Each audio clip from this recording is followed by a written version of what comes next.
So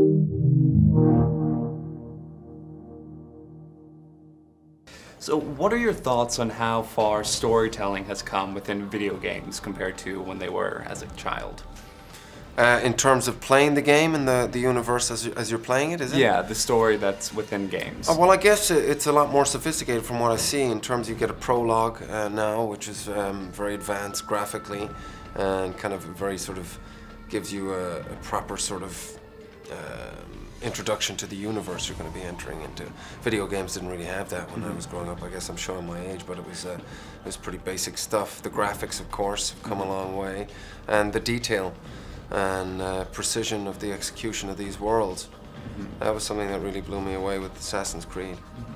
Now, what is it about Assassin's Creed that makes it stand out from other video games or even other movies? I can only speak for sort of movies, really, because I don't play that many games. So the first thing that struck me in terms of this universe was the concept of genetic memory, that within our DNA, all of us have the experience and knowledge and memory of our ancestors passed down through the generations as a sort of survival aid. For me, that seems absolutely plausible. So it's cool when you have a fantasy world that is sort of anchored in something real like that. What else? I think the fact that the world is very ambiguous one, morally, I think is unusual for this genre of film. Usually it's very clear to see these are the good guys, these are the bad guys. Not the case with this.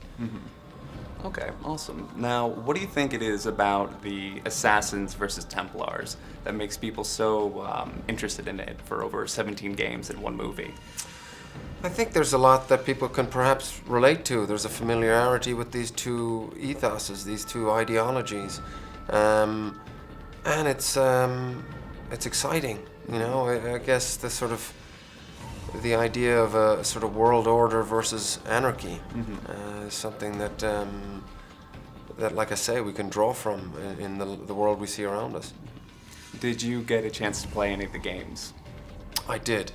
And I also think what fans find interesting about this and fascinating, what really sort of draws them to the game, is that thing about going into these different regressions. So, you know, visiting America in the sort of War of Independence, or, you know, just recently now with the Industrial Revolution in England.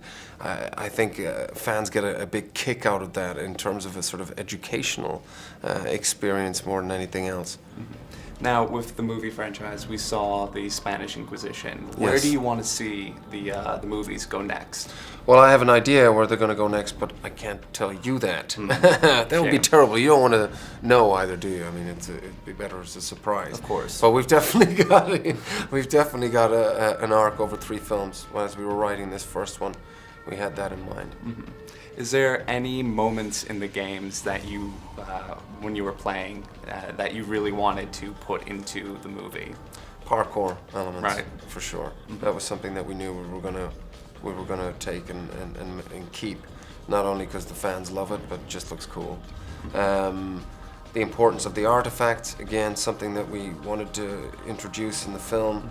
And make sort of somewhat, you know, clear to people that haven't played the game. That's why I use the Apple of Eden, because people can reference it to the Bible. Everybody sort of knows the story of Adam and Eve. And, you know, basically the animus, you know. What we needed to change with the animus was the fact that it's an inert sort of ride, if you like. So Callum, if we used it as it was in the game, would just be sort of an inert passenger as Aguilar's going through these experiences. We wanted him to physicalize those experiences.